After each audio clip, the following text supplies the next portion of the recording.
Assalamualaikum warahmatullahi wabarakatuh. Bismillahirrahmanirrahim. Alhamdulillahil qail tilka ayatullahi natluha 'alaika bil haqq wa innaka laminal mursalin. Shadaqallahul azim. Asyhadu an la ilaha illallah Muhammadur Rasulullah. Allahumma salli ala Muhammad wa ala alihi wa ashabihil kiram. Muslimin dan muslimat, mudah-mudahan dirahmati Allah. Kita membaca kitab Hidayatul Mutafakkirin, dan terus kita masuk pada bab yang ke-9, sifat-sifat yang wajib bagi Allah yang ke-9. Terus masuk yang ke-9, bab ilmu.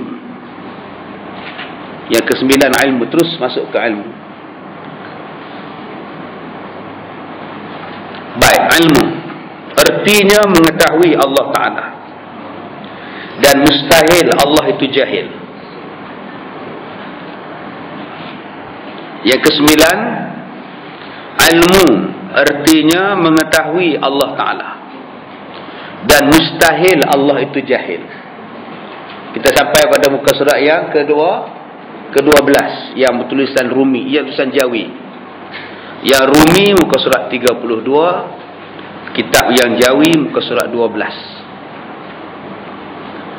Allah Maha mengetahui, dan mustahil Allah ni tak tahu, ataupun mustahil Allah ni jahil.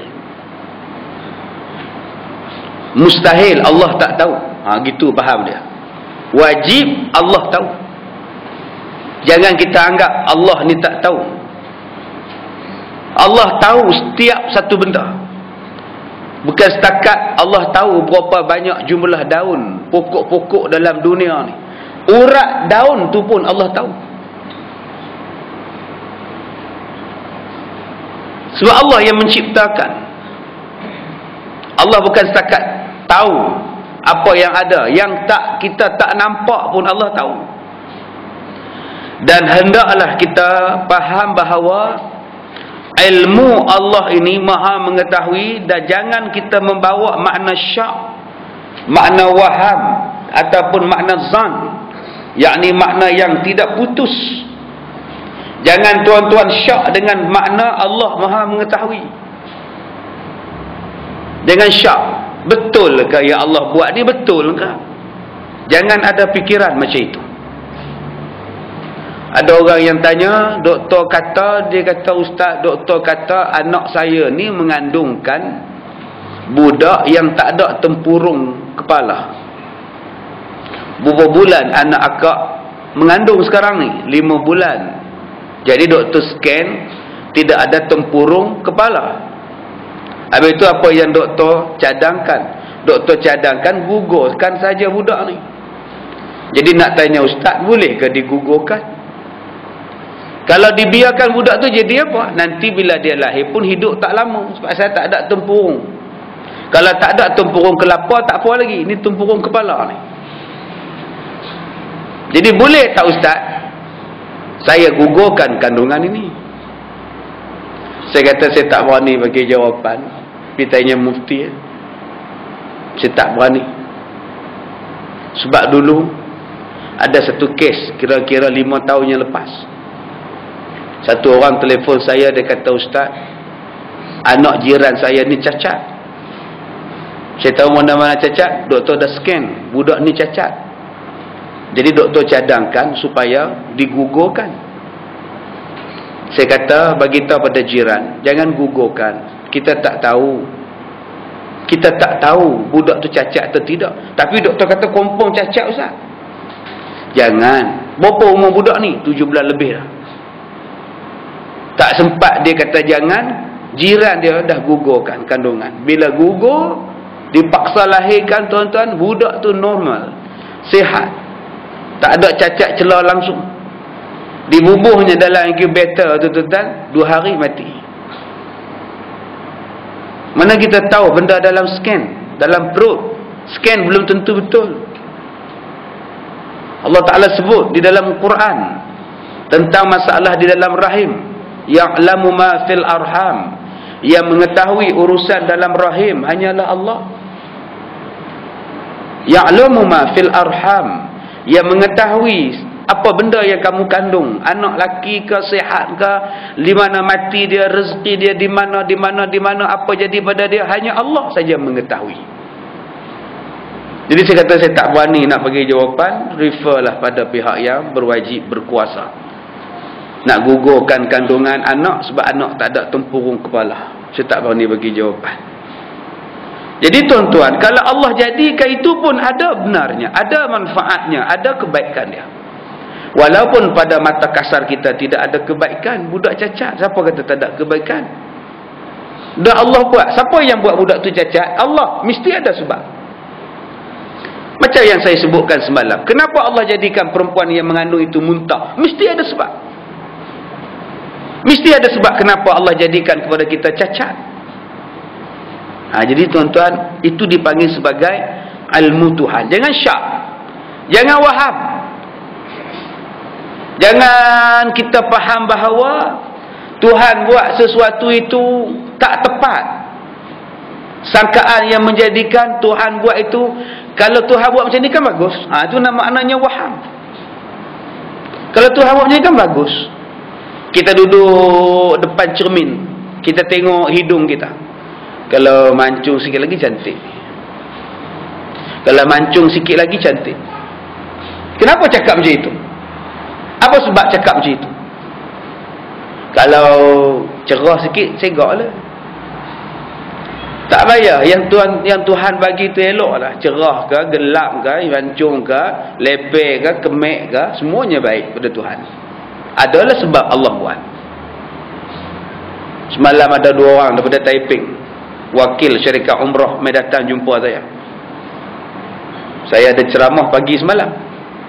Bila saya sampai di sekolah saya, dia bertanya dekat kerani sekolah, itu ke Ustaz Kazim? Kerani saya jawab, iyalah itulah. Isteri dia tengok muka saya, kerani lah beritahu. Saya masuk dalam jabat, dalam bilik, dia pun masuk dalam bilik. Last sekali sebelum balik, isteri dia tanya dekat saya, nak tanya sikit, benarkah ini Ustaz Kazim? Dah lama menyimbang baru tanya tuan-tuan. Saya kata betul lah Ustaz Kazim. Tak adalah saja nak tanya, makcik nak tanya, nak bagi puas hati. Tahun lepas makcik datang ke Ipoh, ada orang dia kata dia tu Ustaz Kazim, tapi cerah. Sebab itu makcik bila tengok ustaz datang tadi, keluar pada kereta ustaz, gelap pula kata dia. Tu yang makcik perhati tadi. Benarkah yang ini Ustaz Kazim? Yang itu ke Ustaz Kazim? Yang ini ke Ustaz Kazim? Saya kata makcik dalam Malaysia ni, Ustaz Kazim seorang ni je. Tak ada Ustaz Kazim lain. Tak ada saya seorang makcik. Habis tu siapa yang jumpa makcik tahun lepas? Entahlah. Dia tipu makcik ke? Tak apalah Ustaz. Yang lepas-lepas tu lepas lah. Nampak tuan-tuan? Bahaya juga jadi orang glamour ni. Tu riak lah tu. Baik tuan-tuan, dia cerah ke dia gelap ke, jangan faham bahawa yang tu tak baik pada kita. Gelap pun bagus, putih pun bagus. Yang Tuhan bagi semua bagus. Tuan-tuan dilanda dengan penyakit sopak pun bagus. Allah yang bagi. Mana boleh Allah bagi tak bagus? Melainkan yang jahat-jahat kalau kita buat, yang tu kita tak boleh kata Allah bagi. Saya jadi pelacur ni pun ustaz, Allah yang bagi ustaz. Bukan. Allah bagi yang baik-baik je. Yang jahat-jahat Allah tak bagi. Sebab itu bila ustaz-ustaz penceramah ni berhenti, yang baik datangnya daripada Allah, yang buruk dan jahat datang daripada kelemahan diri saya. Betul lah tu. Yang jahat dan yang lemah datang daripada diri saya. Yang jahat dan yang buruk datang daripada diri saya. Sebab Allah bagi mesti baik-baik. Jangan tuan-tuan kata tuan-tuan jadi perompak. Saya jadi perompak ni pun sebab Allah yang bagi ustaz. Jangan kata Allah tak pernah suruh kamu jadi perompak. Kamu yang pilih diri kamu untuk jadi perompak. Jangan tuan-tuan kata apa benda buruk yang berlaku dekat kita ini puncanya daripada Allah yang bagi. Sebenarnya keburukan itu berpunca daripada kelemahan diri kita, kekurangan diri kita, nafsu diri kita, baik pada alam atau pada diri kita sendiri yang berlaku. Zaharal fasadu fil barri wal bahri bima kasabat aydin nas. Bila orang jumpa ikan paus di Pahang, orang kata ikan paus tu sesat. Anak ikan paus itu dipercayai tersesat daripada ibunya, lalu terdampar di tepi sungai ketika air sedang surut. Orang-orang kampung sibuk membantu ikan paus dengan menyiram air laut supaya ia tidak mati kekeringan. Alasannya apa? Ikan paus itu tersesat daripada ibunya. Bila dibedah siasat, dibelah dia, ditengoknya plastik dalam dia. Punca paus tu mati pasal apa? Plastik, tayar semua jadi balon. Ikan bukannya tahu plastik apa agak, dia makan saja tuan-tuan. Kesian kat ikan paus, mati tercekik. Dia nak cakap tak pandai, dia nak bagi tahu tak pandai, akhirnya mati. Salah siapa itu? Siapa yang buat pencemaran di laut? Siapa yang membukakan air laut dengan pencemaran-pencemaran? Siapa yang mengalirkan najis-najis babi kepada air laut? Siapa dan siapa dan siapa? Manusia. Allah ciptakan air laut tu elok dah. Siapa yang membuang sisa-sisa kumbahan di laut? Siapa yang membuang sisa-sisa minyak di laut? Manusia buat.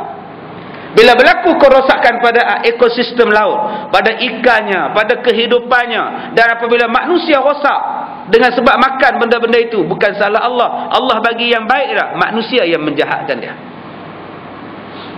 Allah yang bagi pada kita tanah. Tanah ni subur sangat. Tapi siapa yang rosakkan tanah? Dengan penggunaan racun-racun, dengan penggunaan baja-baja yang menggunakan bahan-bahan yang merosakkan sistem tanah itu. Akhirnya tanah-tanah tidak lagi menjadi tanah yang subur. Baik, yang ketiga, jangan faham ilmu Tuhan ni dalam keadaan zon. Zon ni maknanya sangka-sangka. Gamaknya, bahasa tu tak boleh. Allah jadikan benda ni gamaknya, ya gamak je lah. Tak boleh gamak-gamak. Memang Allah tahu benda ni. Allah buat satu-satu benda pun kita tak boleh kata sangka-sangka, tak mau. Kita mesti putus. Allah Maha mengetahui. Sebab apa Allah jadikan kita jodoh? Ada sebab. Sebab apa Allah jadikan kita, buah-buahan kita berulat? Mesti ada sebab yang tertentu. Mesti ada sebab yang tertentu. Kenapa buah durian kita masam? Dengan jadinya buah durian masam itu, lahirnya tempoyak. Kenapa buah rambutan kita masam? Jadilah jam dan jeruk. Allah Ta'ala Maha bijaksana tuan-tuan. Di sebalik benda yang kita nampak buruk, ada benda manfaat yang Allah Ta'ala bagi dan menunggu kita. Tuan-tuan jangan marah pada buah durian yang dimetebuk tupai. Daripada buah itu kita boleh buat tempoyak. Jangan marah pada harga durian yang murah di pasaran. Dengan durian yang murah itu kita boleh buat lempuk. Harga lempuk lebih mahal daripada harga durian. Allah Ta'ala bagi kepada kita akal. Benda yang baik kita jadikan dia baik. Benda yang buruk pun kita jadikan dia baik. Inilah gunanya akal. Bukan akal itu digunakan pada benda yang baik ditukar menjadi benda buruk, dan benda buruk bertambah menjadi buruk. Itu bukan gunaan akal. Kegunaan akal ialah benda yang baik jadikan ia baik. Benda yang buruk sekalipun tukar dia menjadi benda yang lebih bermanfaat, lebih baik kepada kita. Baik. Ataupun mengetahuinya dengan pandangan dan istidlal, atau berasa payah, atau berasa mudah, atau mengetahuinya itu seperti i'tiqad yang jazam. Jangan kita faham Allah tu mengetahui dengan pandangan, dengan nazar. Nazar tu pandangan. Pandangan ni maknanya pendapat. Pada pandangan saya nampak tu, itu rancangan bual bicara tu. Apa pandangan Prof tentang persoalan ini, Prof? Pada pandangan saya, nampak lah. Banyak Prof jawab macam itu. Ahli-ahli bijak pandai menjawab. Pada pandangan saya melihat soalan ini daripada tajuk. Pandangan saya. Cuba sebut daripada pandangan Islam. Berapa banyak pandangan saya ni salah? Bagi saya tidak ada masalah, nampak tu. Kenapa jawapan bagi saya? Sepatutnya daripada hukum Daripada hukum, jawapannya begini. Sebab pandangan kita belum tentu betul, tetapi pandangan hukum mesti betul. Tetapi Allah tidak berkata, Allah tidak mengetahui dengan pandangan. Allah mengetahui sesuatu benda mesti tepat. Pandangan saya belum tentu betul, pandangan tuan-tuan belum tentu betul. Bagi pandangan saya belum tentu betul. Bagi pandangan awak macam mana? Belum tentu betul. Tetapi Allah mengetahui sesuatu bukan dengan pendapat dia, bukan dengan pandangan dia. Memang betul. Itu maksud ilmu Tuhan tu. Yang seterusnya, ilmu Tuhan ialah Allah tidak berasa payah. Tuan-tuan nak dapat ilmu payah. Berilmunya Tuhan tak susah payah. Ada orang yang tak dapat ilmu pengetahuan sampai naik gunung ledang, jumpa dengan Ari Adi Putra. Tu cerita hang tuah 5 saudara. Tinggal kampung, tinggal panjak gunung ganang. Pasal nak dapat ilmu persilatan daripada Adi Putra. Hang tuah, hang jebak, hang lekiu. Tinggal daripada kecil sampai ke tua. Lah dapat. Tu, dapat Sa'diah gambar kah? Anak Adi Putra, dia mengoraknya. Orang suruh belajar silat, dia pergi mengorak anak tok guru. Tu yang duk menyanyi kat bawah pokok tu. Oh, kesuma jiwaku. Tak ingat cerita hang tua 1955? Allah ni nak dapat ilmu kena pergi teruk macam tu ke? Panjat gunung, terjun gunung baru dapat ilmu? Tidak. Allah dapat ilmu bukan macam kita berilmu. Kita ni ilmu ni sikit tu pun teruk nak dapat. Kalau duduk di rumah saja tak dapat.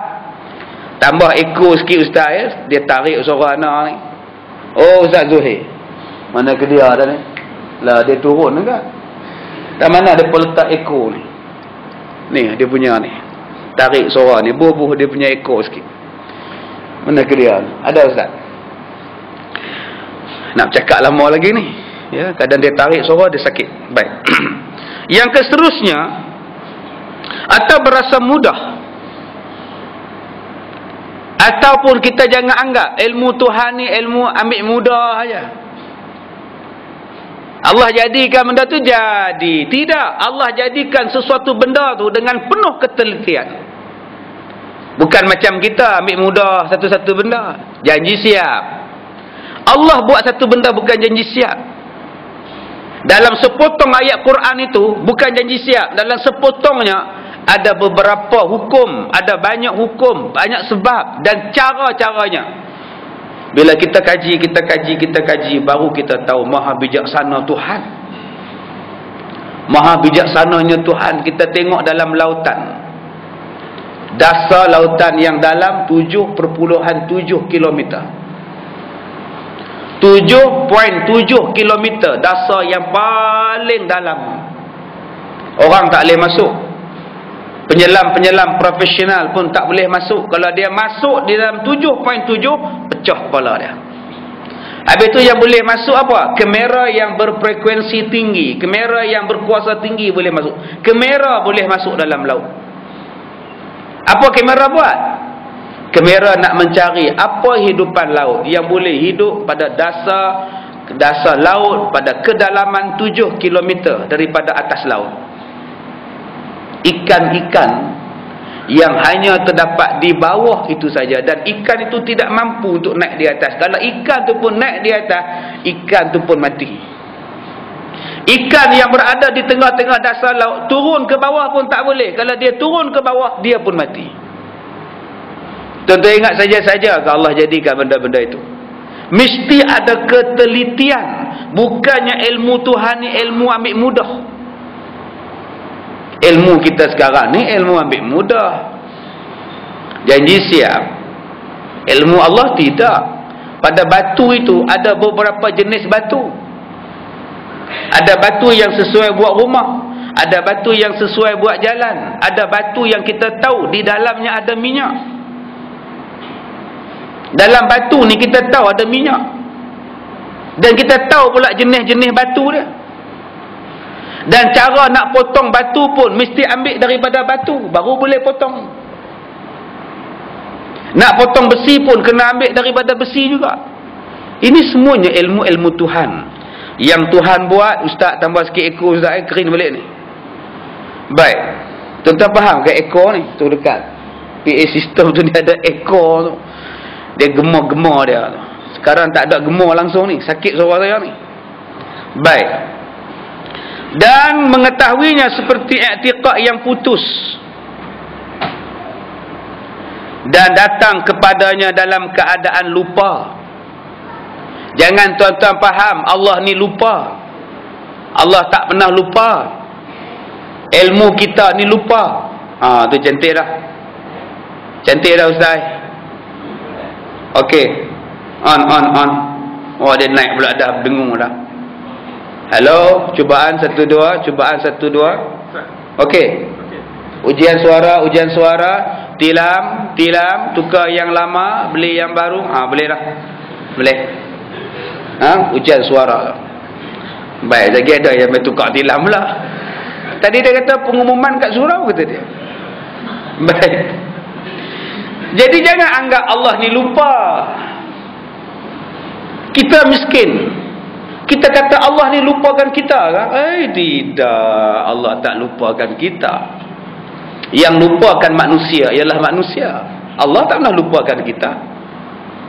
Kalau Allah lupakan kita, Allah tak bagi udara kat kita. Kalau Allah lupakan kita, Allah tak turunkan hujan.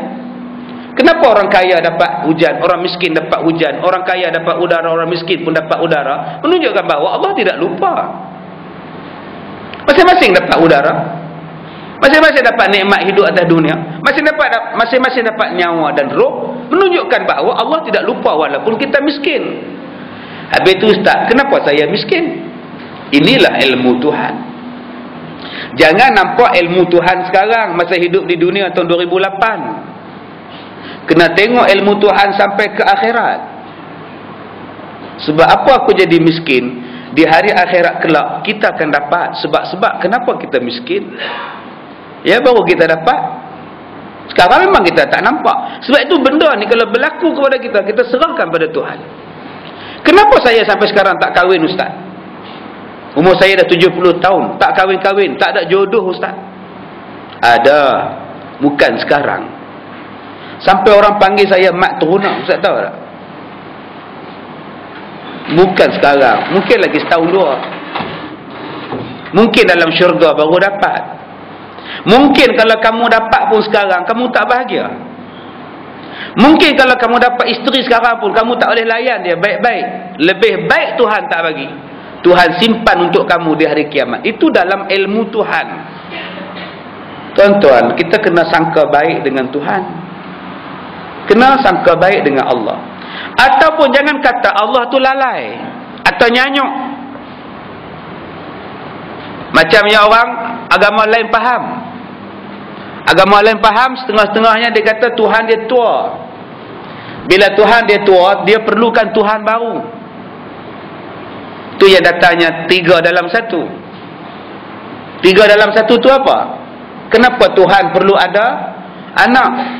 Kerana kata mereka Tuhan Allah sudah tua. Dan Tuhan Allah perlukan pembantu. Tuhan yang baru namanya Nabi Isa. Tugasnya ialah bantu Tuhan Allah. Ini dalam agama Kristian.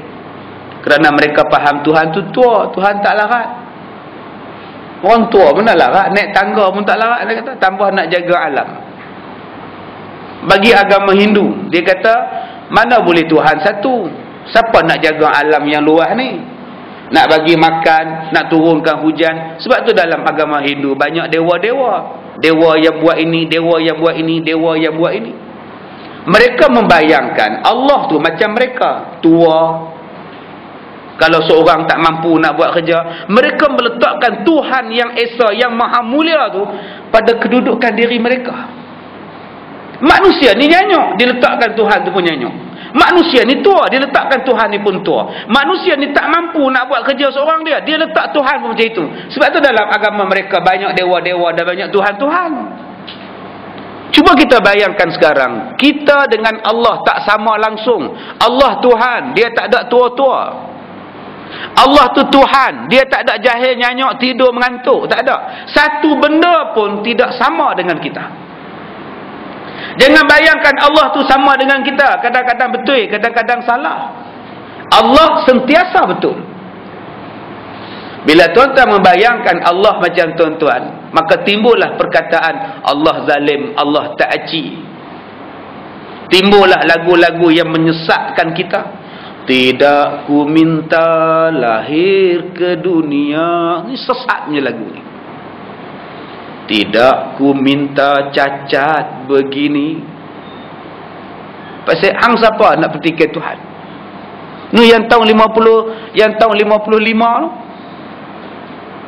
Yang tahun 56 penarik beca tu. Mengapa ku disiksa?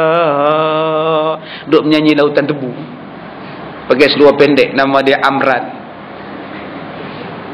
Amran ni bercinta dengan Azizah. Bapa Azizah ni Haji Bakil. Dia tak bagi pula. Dia suruh kawan dengan orang kaya, Ghazali.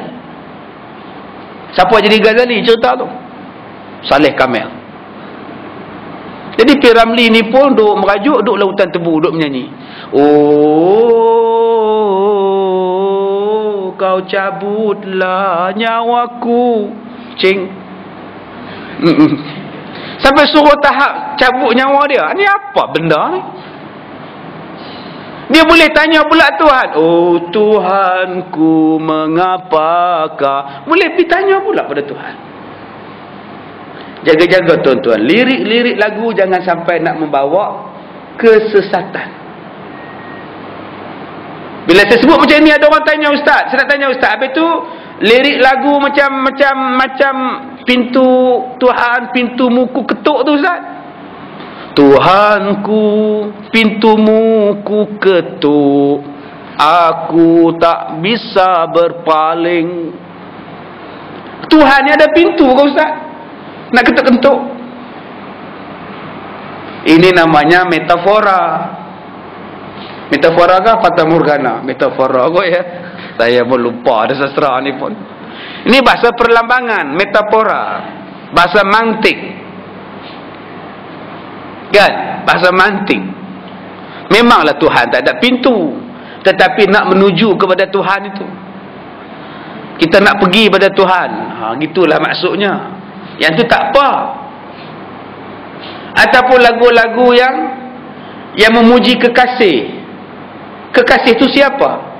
Padamu kekasih aku serahkan jiwa dan raga serta segalanya. Kekasihnya tu pada siapa? Pada orang ke pada Allah? Kalau dia anggap Allah tu kekasih, tak apa. Kalau dia anggap orang kekasih, dia serahkan segala jiwa raga, lirik lagu tu menyesatkan. Jadi kena tanya, lirik lagu tu kepada siapa?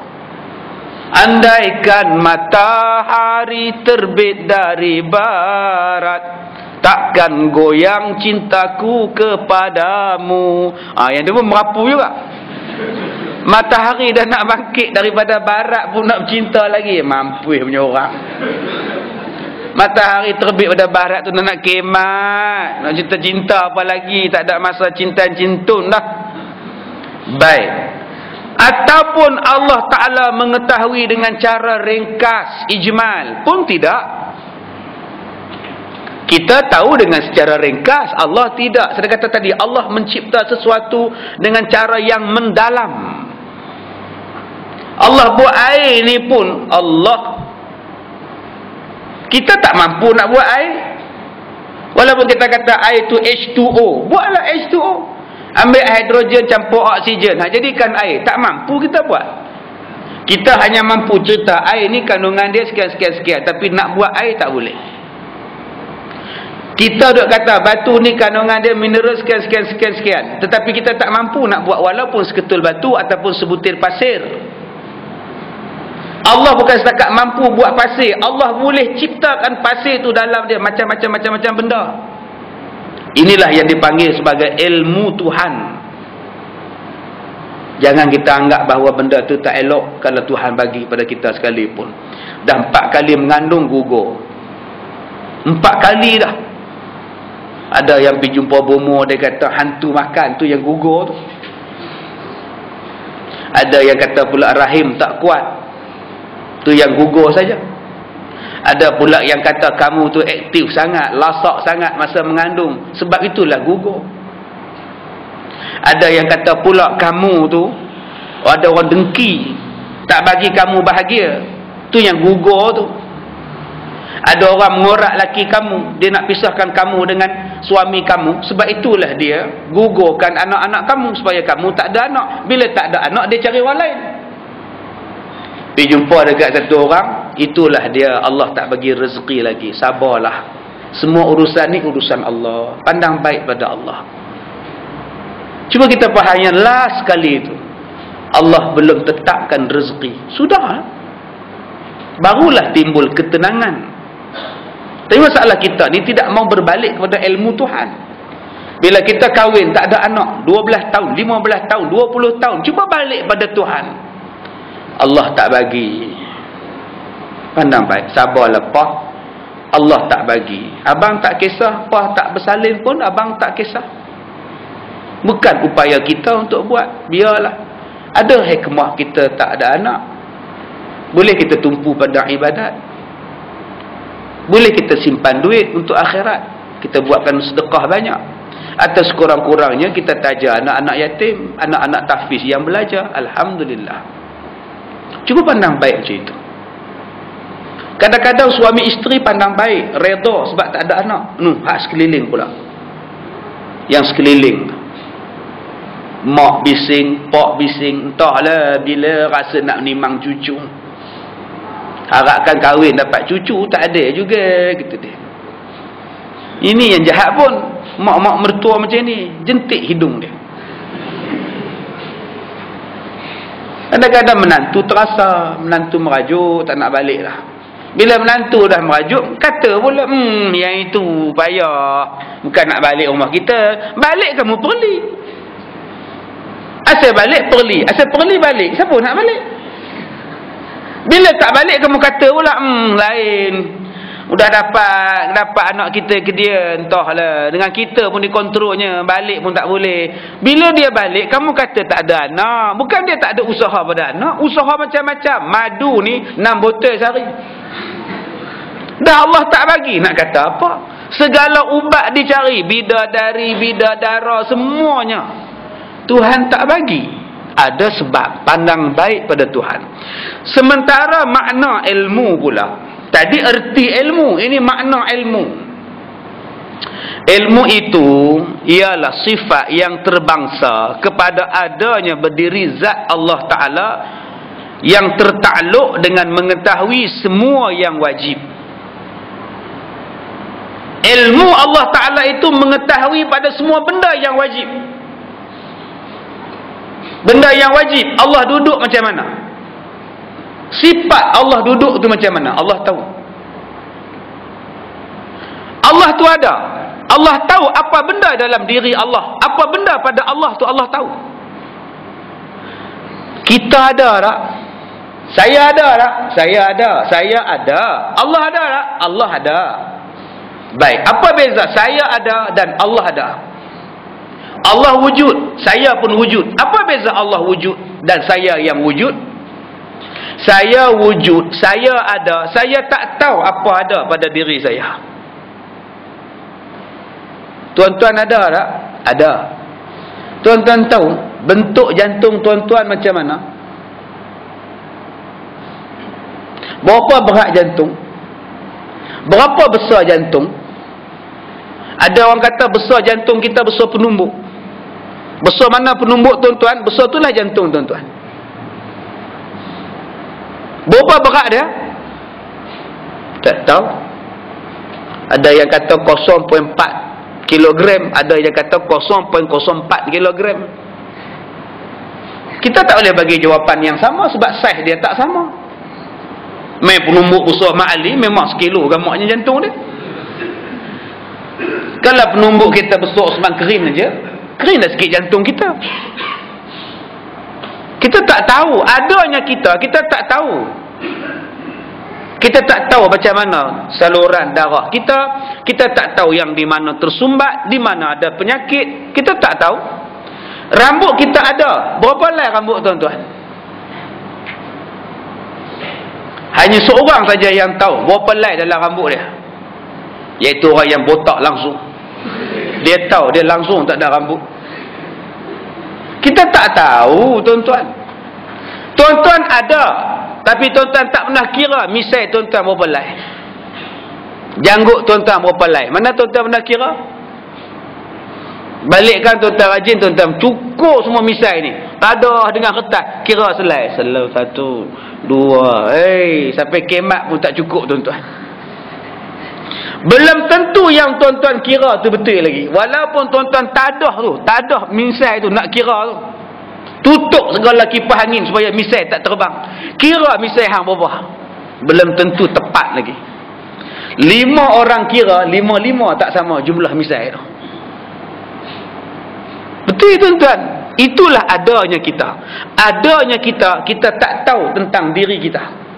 Adanya Allah Ta'ala, dia tahu semua diri dia. Ini dia maksudnya itu. Bezanya. Ataupun Allah Ta'ala itu mengetahui benda yang harus dan benda yang mustahil ke atas wajah yang meliputi atas hakikat dan sifat yang kesemuanya itu ada dengan Allah yang tidak sekali-kali terdahulunya tersembunyi. Allah bukan setakat mengetahui yang Allah ciptakan daripada seluruh alam. Allah juga mengetahui hakikat sifat pada diri Allah, zat pada Allah. Kita mengetahui benda yang kita buat, tapi kita tak tahu diri kita sendiri. Tuan-tuan pandai buat mikrofon, tapi tuan-tuan tak pandai nak buat jari tuan-tuan. Tuan-tuan pandai membesarkan suara di dalam pembesar suara, tetapi tuan-tuan sendiri tidak pandai mencipta suara. Kalau suara kita bisulah kita. Tak ada siapa mampu bagi buat. Walaupun tuan-tuan pandai menjalankan robot, tetapi tuan-tuan tidak pandai memperjalankan diri tuan-tuan kalau tuan-tuan lumpuh. Tuan-tuan rasa tuan-tuan ni pandai untuk merekakan televisyen, tetapi kita tidak pandai untuk membuat dan melihat diri kita sendiri pada hakikatnya. Ini yang dikatakan bijaksananya Tuhan. Tak macam kita. Jadi tuan-tuan jangan duk bangga kita ni bijak. Ada orang yang bangga ilmu dia tinggi, kononnya pelajaran dia tinggi, dia rasa, maka dia rasa bahawa dia sudah sampai pada satu tahap boleh mempertikaikan Tuhan dan boleh mencari alternatif yang lain bagi kuasa Tuhan. Itulah dia tanda-tanda orang yang sombong. Saya beranggapan bahawa hukum hudud tidak sesuai. Kata seorang ahli politik. Kerana di negara kita ini, masyarakat kita berbilang bangsa dan agama. Jadi apabila kita menggunakan undang-undang hudud, saya melihat benda ini berbahaya dan tidak sesuai pada masyarakat multiracial dan multipurpose. Tak sesuai kata dia. Jadi saya lebih suka melihat pendekatan undang-undang yang lebih sesuai dengan rakyat Malaysia. Dia telah meletakkan diri dia bahawa lebih mulia daripada Tuhan dan lebih alim daripada Tuhan. Inilah dia orang yang boleh membawa kepada kufur. Seolah-olah Tuhan tak tahu bahawa di Malaysia ini ada banyak bangsa. Ada orang tanya, dia kata, Ustaz kena faham Ustaz. Di negara kita ni Ustaz, orang Cina dia tak terima Islam Ustaz. Dia pun tak boleh terima Ustaz. Siapa cakap dia pun tak boleh terima?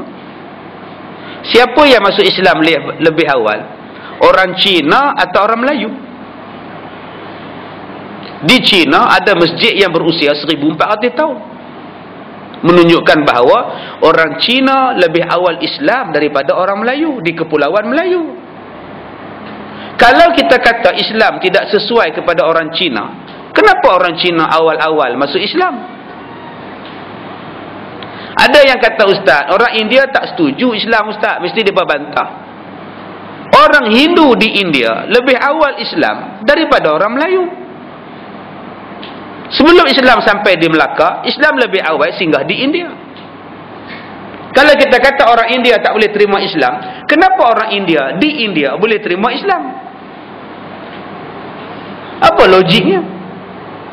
Cuma Malaysia ni nasib malang sikit.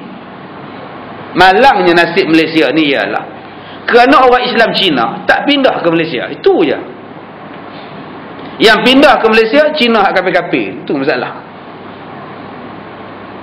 Kalaulah Cina yang Islam dulu-dulu tu, Cheng Ho ke apa ke, mai pindah ke Malaysia, bagus dah tuan-tuan. Tapi British cerdik, dia buat mari Cina hak kapir, yang pengotor mari ni. Bagi rumah kotor, bagi kedai kotor, semua kotor dia. Kalau British cerdik sikit dulu, dia buat mari orang Jepun main duduk di Malaysia, bersih Malaysia ni tuan-tuan.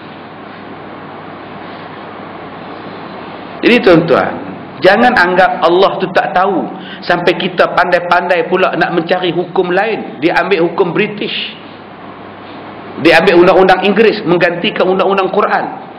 Bila kita berpandangan bahawa undang-undang British lebih baik daripada undang-undang Quran, siapa Tuhan sekarang ini? Bila kita beranggapan bahawa common law itu lebih baik daripada undang-undang hudud, maka siapakah Tuhan sebenarnya? British kah atau Allah? Ya, ini yang kita kena betulkan balik pahaman ini. Allah membuat sesuatu itu dengan penuh hikmah. Hikmah maknanya kebijaksanaan. Mengetahui yang wajib itu ialah seperti zatnya yang maha mulia, dan segala sifatnya yang berdiri dengan zatnya yang maha tinggi yang harus. Dan yang harus itu pula ialah sekalian benda mungkinat di dalam ilmu Allah Ta'ala, sama ada dia nak buat selepas tiadanya atau mengekalkan tiadanya, terpulang kepada Allah. Kita tengok benda wajib ada, benda yang ada, udara. Udara ni kena ada. Tak ada udara kita nak hidup macam mana? Bagi kita wajib ada udara. Bagi manusia udara ni wajib ada. Tak ada udara mati. Bagi Allah tak buat udara pun tak apa. Harus saja sifat bagi Allah. Kita kalau tak ada matahari, mati kita. Allah pula kalau tak ciptakan matahari pun tak apa. Sebab Allah tidak berhajat pada matahari. Allah tidak berhajat pada udara. Sebab itu mencipta matahari dan udara itu adalah harus bagi Allah Ta'ala. Tetapi bagi manusia, matahari, bulan, bintang, angin, udara wajib ada. Tak ada benda ni mati kita. Bila kita faham macam itu, kita sentiasa memerlukan Allah. Kalau kita semayang pun, sebenarnya semayang itu untuk kita. Jangan tuan-tuan faham, bila tuan-tuan semayang ni tuan-tuan kata untuk Allah. Bukan, untuk kita. Semayang Jumaat semalam, ya Allah, melimpah-limpah, bawa sejadah spare daripada rumah, dah tahu dah penuh masjid. Macam mana dia boleh tahu masjid penuh sampai dia kena bawa sejadah daripada rumah? Macam mana dia tahu? Sebab dia main lambat. Cuba dia tahu awal, confirm tak penuh lagi masjid. Kenapa dia bawa sejadah juga mari? Pasal dia datang lewat 1.10, memang dah masuk waktu. Cuba dia datang pukul 12.30, depan sekali pun dia boleh masuk. Tapi dah set dah. Minda dah set, tak apa, buat sejadah aja semayang kat luar tadi. Dia tengok ramai orang semayang Zuhur, semayang Jumaat. Dalam hati dia kata, berbangga benar Tuhan hari ini, ramai orang semayang. Seronoklah Tuhan tu. Cih, dia cakap macam itu. Dia faham, dia kata berbanggalah Tuhan tu, ramai-ramai datang semayang. Tuhan langsung tak tengok kita. Seluruh Malaysia semalam semayang serentak, tak bertambah pun kemuliaan Tuhan tu. Memang Tuhan dah mulia pun. Seluruh Malaysia semalam tak semayang Jumaat, boikot Tuhan. Biar Tuhan rasa kita tak semayang. Tuhan tak rasa apa langsung. Kalau Tuhan turunkan bala, kita yang kena bala. Jangan tuan-tuan rasa kalau kita tak semayang semalam, Tuhan tu hilang gah. Tak ada gahnya hilang, tuan-tuan. Kita yang hilang gah. Tetapi manusia lain. Manusia lain. Dia saling mengharap-mengharap. Kalau saya datang mengajar, tuan-tuan tak datang mengaji, apa jadi pada saya? Mikrofon ada, air ada, meja kursi ada, orang tak ada. Dengan Ustaz Zuhir pun tak ada. Silap hari bulan ke aku ni. Saya pun mengajar seorang-seorang. Oleh itu Allah mengetahui orang yang lalu mengendap ke pintu. Sudah lama dia sakit. Tengok. Tak ada gunanya tuan-tuan. Ataupun tuan-tuan datang mengaji ramai-ramai, bersesak-sesak dalam surau. Ustaz tak ada. Tuan-tuan pun tak ada, kita duduk hangguk kepala. Kadang geleng kepala. Kadang tuan-tuan gelak seorang-seorang. Orang pun mengendap juga di luar. Ramainya sakit. Ustaz tak ada tapi demo macam mengaji. Tak boleh juga. Yang ni yang kata lemahnya kita, maha tingginya Tuhan. Sementara sifat yang mustahil ialah mensyirikkan Allah dengan membuat bandingan zat yang maha tinggi atas segala sifat dan perbuatannya itu setentang dengan setara. Maqabil ni makna sepadan dengan kuasa Tuhan. Syiriklah.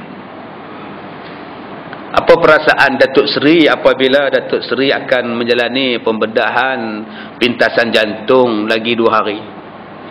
Saya melihat bahawa perubatan kita telah mencapai tahap yang begitu tinggi dan mempunyai peralatan yang canggih, dan kita mempunyai doktor-doktor yang pakar di dalam bidang ini.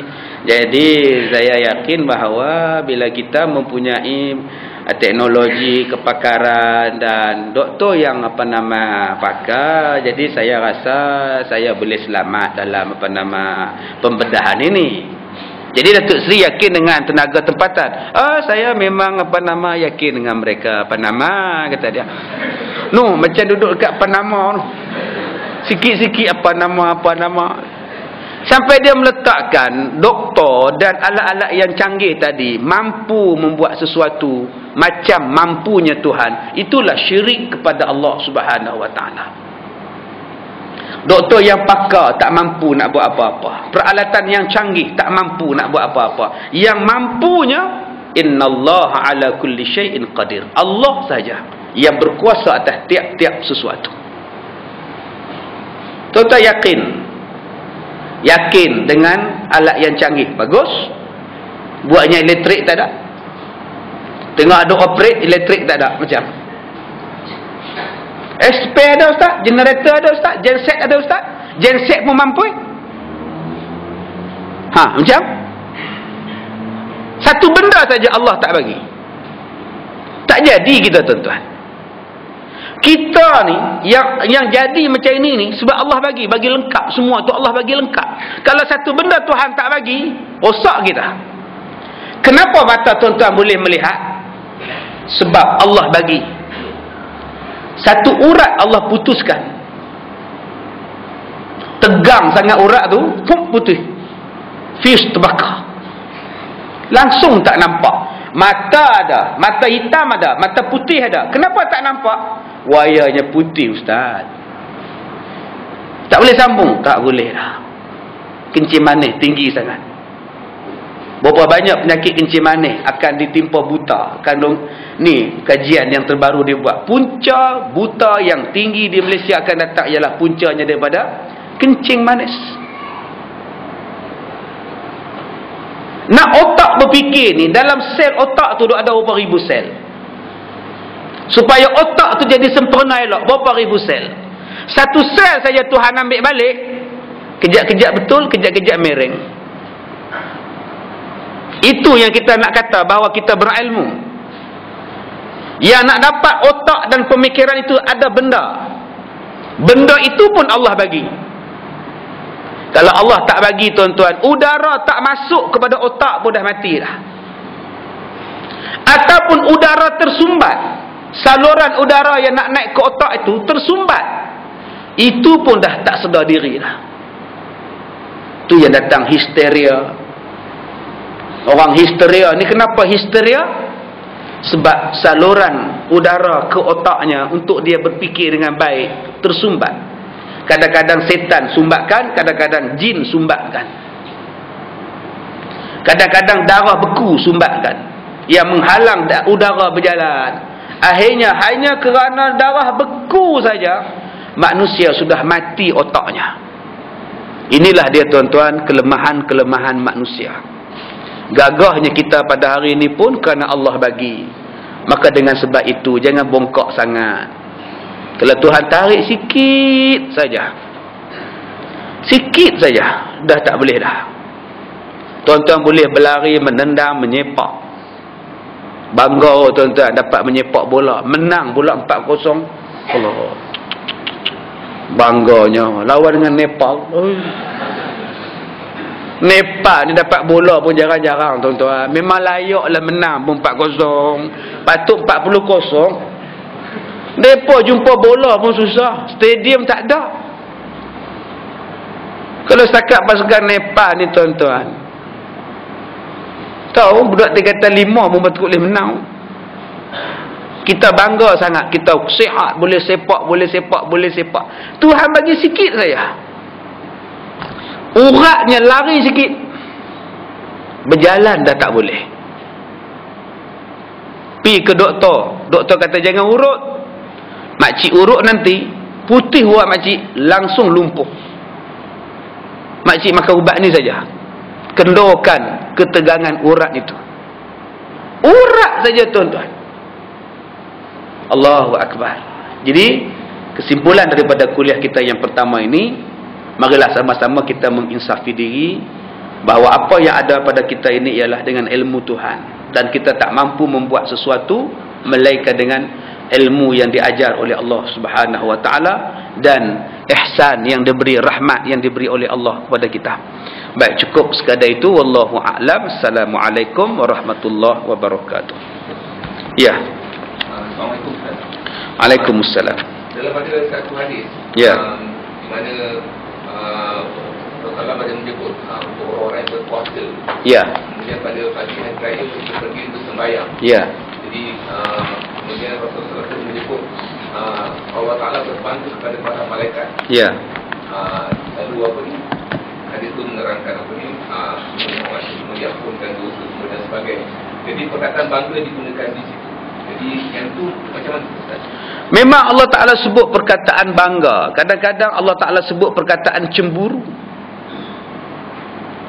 Dalam satu hadis Nabi sebut Allah cemburu tengok hamba-hamba aku yang berbuat maksiat. Allah cemburu tengok hamba-hamba Allah, makhluk-makhluk Allah buat maksiat. Apa makna Allah cemburu? Cemburulah aku usaha nak wajak kamu masuk syurga. Aku ni cari jalan kamu ni nak masuk syurga, dak kamu nak cari jalan masuk neraka juga. Itu ya Allah cemburu. Geram masanya. Macam tu lah kita pun. Punya ruang untuk masuk syurga ni seluas-luasnya. Tak lari kono juga nak masuk neraka juga. Nabi istilahkan macam orang yang bakar sampah petang-petang, senja-senja. Cuba tuan-tuan tengok orang yang bakar sampah senja-senja. Apa dia buat? Dia lumbukkan sampah daun-daun, dia bakar. Bila pukul 6.50 dia bakar, apa binatang yang akan masuk dalam api? Ada tak? Binatang yang tengok api marah, binatang ni akan lompat masuk dalam api. Ada binatang jenis macam itu. Dia tengok api ni dia suka, dia masuk. Dia tengok api ni dia suka, padahal api itu akan membunuh dia.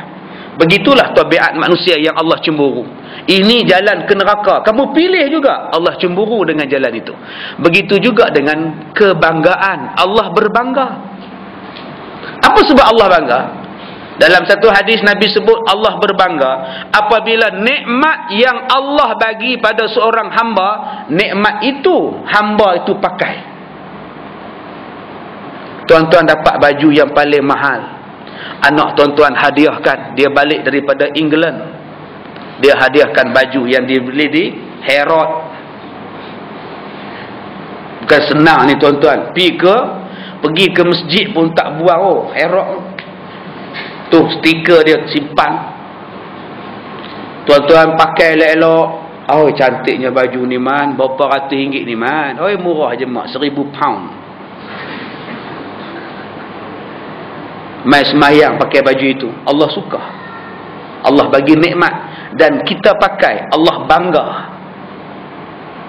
Sebab tu tuan-tuan ada nikmat. Pakai. Jangan duk simpan. Ada nikmat guna. Jangan duk biar.